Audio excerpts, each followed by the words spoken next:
So now the question that a person who loves grit, I don't like to even ask this question.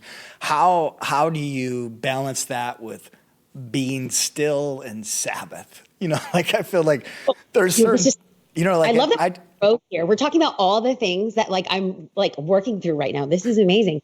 So we talked about grit and hustle and the difference between them and like being gritty. And I mentioned like I'm a church planner, but I'm also a podcaster. I'm also a writer. I'm a stepmom. I mean, I'm trying to lose the proverbial 30 pounds. It's all the things, bro. So like I get it. But what I realized is I've been a Jesus follower. this is I a was safe place to confess stuff. Continue. I will confess, honey. I will confess. I've been a follower of Jesus. I was raised in a Christian home. My daddy's a pastor. Like I went to vacation Bible school. I went to Sunday school. I was so Christian. I did Awanas. Like some people out there will understand Awanas. Okay. That's like Girl Scouts for Christians. I was part of it. All right. Bible bucks, Bible baseball, Bible trivia. I'm the home run hitter here, right?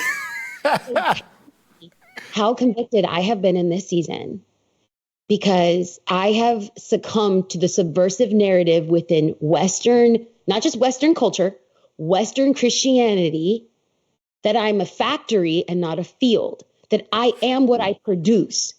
And as Christians, it's under the guise of look at this ministry that we put on, or look at this great event for foster families that we did.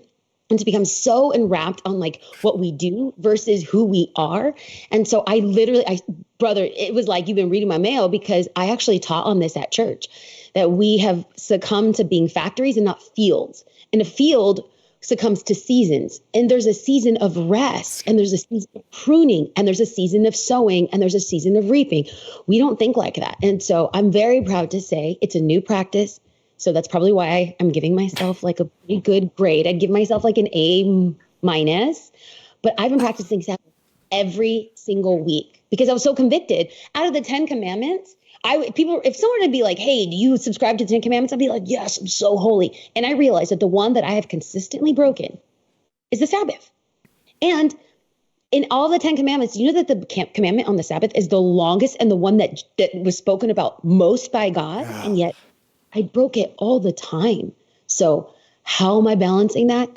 I literally am taking God for his word. And I know there's going to be someone out there that's like, we don't subscribe to New Testament, not theology. You're right, baby. You're right. But if Jesus observed the Sabbath, then I'm going to observe the Sabbath. And the Sabbath is not for the law. The Sabbath is for me.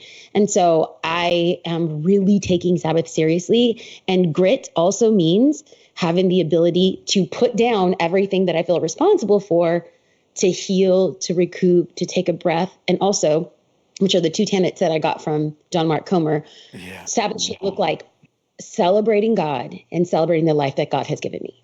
And if I could do that on my Sabbath, I could celebrate God and celebrate the life that God has given me, then I'm honoring the Sabbath and I'm entering into his rest, not my work. And so I'm telling on myself here, but that's where I've been.